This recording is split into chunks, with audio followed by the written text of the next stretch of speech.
Ted DiBiase here is going to introduce the world to something that they weren't really ready for. I don't think anybody was. Nobody knew what to expect here. And this is our opportunity to talk about it in long form. So we're going to do it. He introduces, brought to the ring by his manager, Brother Love, Kane the Undertaker. So give us the backstory about how you signed Mark Callaway away from WCW and get him to the big show, to the WWF. I'd always been a fan of Mark Callaway from when he first broke in Dallas, Texas. And he walked the ropes. He had a very unique style, but it was reminiscent of a gentleman by the name of Don Jardine, who was the original Spoiler back in the day. A big man who could move like a cat and great worker. And I actually thought that Jardine had trained Mark. He didn't, but Mark was a big fan of Jardine's and stole a lot of his style. So I had my eye on him in Texas. He went to WCW, very young. He worked down there as Mean Mark Callis, and he was one of the Twin Towers with Dan Spivey and Sid. And it just so happened one day I get a phone call from Paul Heyman, who was managing Mark in WCW, and asked me if there was any interest. That his contract was coming up in WCW and wanted to know if there was any interest in New York. And I went to Vince, and Vince kind of looked at him and didn't see a whole lot in him. And I asked him, can we please meet him? There's something special about this guy from the way, and I didn't know him from Adam. I spoke to him on the phone a couple times, and it was one of those things that you just saw something in somebody that he had it. Begged him to meet with Vince, and they were set to, Mark was set to come to New York, meet with Vince the day after a WCW pay-per-view. And Mark had worked with Lex Luger, and Taker had dislocated his hip, but he worked the match because he knew that Vince was watching and wanted to have a great match. The match sucked. I'm not going to say it was, all Lex's fault, but it also, Taker had a dislocated hip.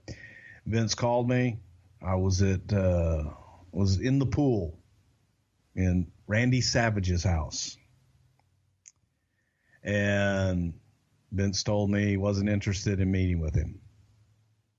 So he's just another big red-headed basketball player. Now let's run through this. The match you're talking about is Great American Bash 1990. Is that right? Could be. It was in Baltimore. It was July of 1990 is when that match you're talking about. Yeah, that's about right. Yeah. Okay. So he was supposed to meet with you guys shortly thereafter? He was supposed to meet with Vince the day after. July 8th, 1990. Okay. So I was in Florida, and like I said, I was in the pool, and took the call. And I had to call Mark at the Ramada Inn or whatever the hell it was, Hojo's, the Ramada Inn there in Atlanta where everybody stayed, and told him we were going to have to postpone the meeting. I did not tell him that, we were canceling the meeting. I said we're going to postpone it. And when I got back, how did he talked to Vince. Okay, he understood. Yeah. I just told him, Vince was busy and we're going to have to postpone it, not going to be able to do it. And I got back and begged.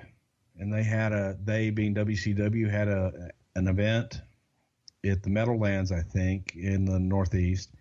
And I said, look, he's going to be up here anyway. We're not buying him a ticket. Just meet him.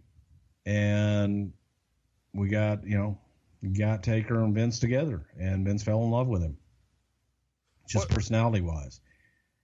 So it was just timing, and they met, and I had an idea that I wanted to manage someone. I wanted to manage him, particularly. I wanted specifically him. And the idea was I wanted him to be the complete opposite of Brother Love. Well, Brother Love was full of love and peace, love and harmony, all white. I wanted him to be all dark and just the complete opposite. And came up with the name Cain. Is kind of a biblical name, first man to ever commit murder. Cain murdered his brother Abel. And So when let me run through this. I don't mean to interrupt, but you're designing this character specifically for him once he's signed. Yes. Okay, so it's not just we want a big bastard that Brother Love can manage and we want to call him Cain and blah, blah, blah. It's you meet him, you see him, and you say, hey, here's what we should do with him. I want him. Okay. And so he gives us notice to WCW August 27th. His final match is September 7th. And then he signs with you guys in October of 1990. So this is happening kind of quickly because we're at November 22nd. So right. from October of 90, we'll say the 1st, who knows when, to now November 22nd, we're only like 6 or 7 weeks tops to develop this character. Now, get back to your story. I'll stop interrupting. Sorry. Well, he came up, he met with Vince, he met with Pat, and you talked to him, so on and so forth, and kind of shared the idea I had and asked me, what do you see for him? And Vince had described him to the creative services art department folks, and they drew up some different looks for him. And one of the looks they drew up was that Undertaker look. And Vince looked at him and says, God, he looks like an old-timey Undertaker. And so we came up with the name Cain the Undertaker. And so I came up with Cain, Vince came up with the Undertaker. And guess who won that one? But, the idea was I would manage him and be his mouthpiece because we weren't sure whether or not he could talk. And so I would be the mouthpiece and do all of his promos and just be the loudmouth manager on the outside. So when you don't remember when the Bad News Allen thing happens, but when do you guys decide we're going to put him in the Survivor Series and we're gonna get him over in a big way? Probably right about the time that we signed him.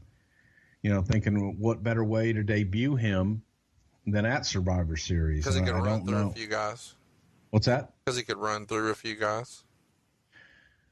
I don't even know if that was even considered at that point. It was just like, how do we debut him in the biggest way? And no one would know who the hell the Undertaker is anyway. So if you advertised him, it, wouldn't have mattered. So normally we would do vignettes and build a guy up over time, but this was an opportunity to slide him in, get him over strong, and debut a new character on a pay-per-view. It was just a different way of doing it.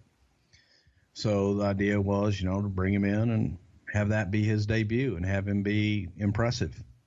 What do you think is the situation with the locker room at the time? Does he come in with, knowing a lot of the guys, or is this just, a foreign deal for him? No, he knew a lot of the guys. He knew a lot of the guys from WCW. For example, he had known Dusty. He knew Hawk and Animal. As a matter of fact, I'll never forget when Vince was looking at Sid way back when and was bringing Sid in for meetings, and Hawk told Vince, you got the wrong skyscraper. And he had actually suggested Mark at that time to bring in. So, Taker knew a few of the guys. So it wasn't like, a whole newcomer outsider. He knew guys. Everybody kind of knew each other. But it was, he was a big bastard, great look. And I think you'd be hard-pressed to find anybody that doesn't like The Undertaker or Mark Callaway. They're one and the same. Percy Pringle signs with the company in December. So the very next month, when he's brought in, supposedly the talk is this might be somebody who could manage a Rick Rude or something like that, since they had worked together. But Rude's not even on this pay-per-view. Had all of that changed? Did you guys sign him knowing he had this mortician background and this is what we're going to make him, or how did that work? No, Percy had been in contact, for a long time, just wanting to come in and wanting to do something. And they didn't know anything about Percy. And when he came in, as Vince always does, when he interviews guys, he asks them what they've done in their civilian life, if you will, before they got into the business, what their hobbies are, what their, what they do, what their family's like, and so on and so forth. And when Percy said that he was a licensed mortician, I was like, oh my God. But I was already there, by God. So it wasn't until Vince gave me the choice 2 months later to either go on the road with Undertaker full time, because he was a very special attraction, and if I was going to be a part of that attraction, I needed to be on the road with him all the time, or stay in the office. And I chose to stay in the office. And we had a guy that was perfect for him in Percy Pringle. Well, so he's introduced here as Kane the Undertaker. What type of direction do you guys give? Well, a lot of that, we did give him direction that he wasn't to sell a lot. We really didn't want him off of his feet. And that's tough when you're in there with all top guys. But the sit up and the snap look and all this stuff, a lot of that was Taker's. The sit up was something that I stole from Jeff Van Camp, who was humongous in the Mid-South back in the day. He was also humongous there in Pensacola and Alabama as well. But he used to do that sit up and do the head spin and stuff like that, like Jason in the movies. And I suggested that to Taker. He ran with it, later years and did that sit up. If he took a bump at first, he would just lay there dead and then do the sit up. But we wanted him to be different, wanted him to register, not sell necessarily, and very distinctive in his moves. We didn't want a whole lot of movement out of him. We wanted him to be a dead man. Don't think we used those words at the time, but it was more Frankensteinish, if anything. So you said you didn't use those words. You guys didn't really, at this point, have the whole character mapped out as far as he's dead. The concept here is just he's a scary, spooky-looking dude who needs a nap. Exactly. Big, scary, brother loves henchman. Who comes up with the outfit? I know you mentioned, hey, he looks like an old-timey Undertaker, but who comes up with, the circles under the eyes and all that? The creative department. Okay. The art department drew the whole thing, and when they drew his face and everything, they drew in the dark circles under his eyes and the hat and all that stuff. The whole trench coat, and then the look once he got in the ring and took the tie and the coat off. And the goal here was to have you be stark white, him be, completely black. That was kind of what you were looking for from a look standpoint. Yes. How far in now, kids, if you're watching at home and you go look for this, you're not going to see it. WWE wants you to forget that he was ever Kane the Undertaker. They've edited all of that to where it just says The Undertaker. They even edit the old school name listing when he comes out, like the old font and all that. It just says The Undertaker now. But once upon a time, take my word for it, he was Kane the Undertaker. How long was he Kane the Undertaker before they just dropped that? About 2 weeks. I know they did an update with Lord Alfred Hayes where he referenced Kane the Undertaker, and the Undertaker is in quotes. So at one point, the name was just going to be Kane, obviously with the nickname being like, Texas Tornado, Kerry Von Erich, or whatever. Whose idea is the Tombstone Pile Driver? I think it might have been mine. Well, you're taking a lot of credit for a lot of shit tonight, so put yourself over some more. Anything else you want to say that you invented while we're doing it? The headlock. Okay, good. Well, that's really caught on. They're still doing that today. Talk me through the Undertaker when he's wrestling here. Does he wrestle any sort of dark matches or any house shows, or is this legitimately his first WWF match? As legitimately his first WWF match. So the first time he does any of these mannerisms is maybe just in a walkthrough before the show with you guys, and then he's doing it out here live for the first time? No walkthrough. First time you're seeing it. So back then there wasn't a walkthrough at all like there is now? Oh my God, no. Okay. So he just not at all. And so we walked through the last thing that you're going to want to talk about. That's about the only thing we walked through. Okay. Well, let's run through it. Everybody gets busy in a hurry. The Undertaker pinfall win with the tombstone over Coco Beware in short order, 1:39. Jim Neidhart wins with a power slam, or not wins, he eliminates the Honky Tonk Man with a power slam about 4 minutes in.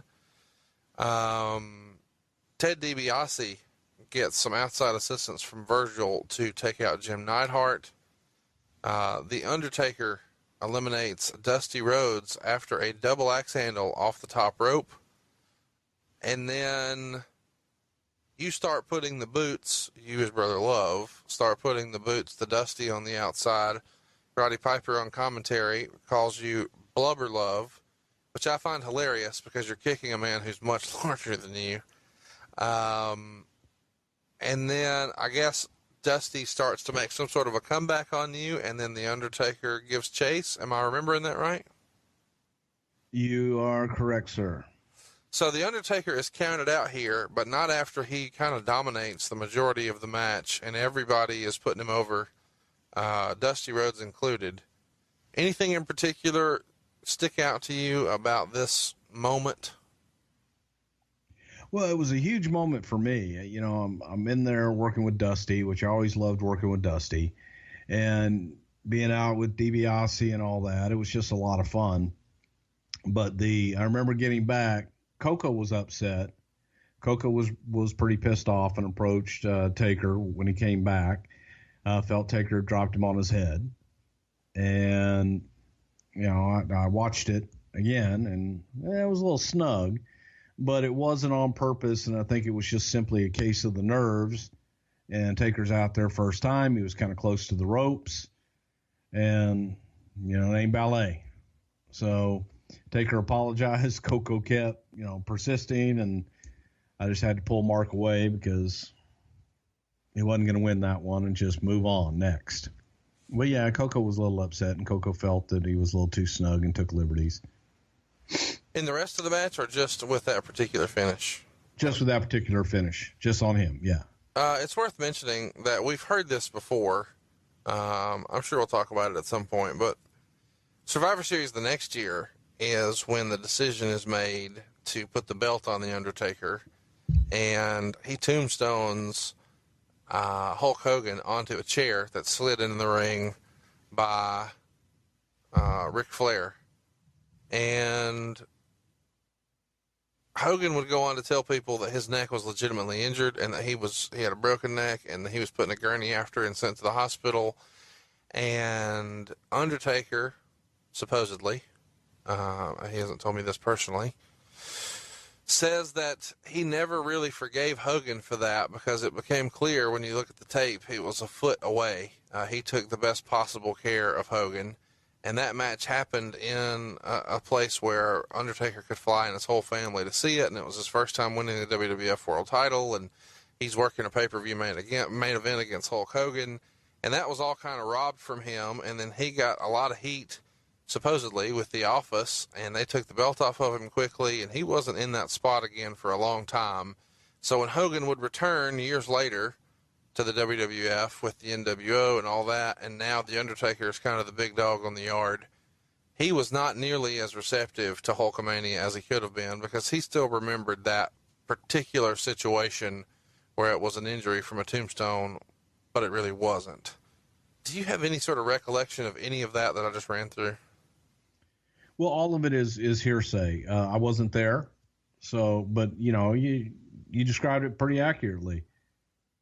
But there was never a time when they put the title on him. The Tuesday in Texas was all had been laid out and was experimental deal and Right. the whole controversy and all that stuff. So that wasn't oh my God, on Thursday night we need to take the title off and have a pay-per-view on Tuesday. The town was booked. It came across that way urgently on television because it was written that way. But it was, that's pretty accurate as far as what I've heard. But Coco Beware had a more legitimate beef here than Hulk Hogan did. Yeah, and Coco was up, in his face when he got back too. Well, kind of, I know what you mean. He was up in his chest for sure. He was fired up. At least his belly button. Let's finish the rest of that match. Greg Valentine is eliminated by Bret Hart. A figure 4 leg lock from Valentine is turned into a small package. And then in the last pinfall of the match, Ted DiBiase reverses a flying body press from Bret Hart to eliminate Bret.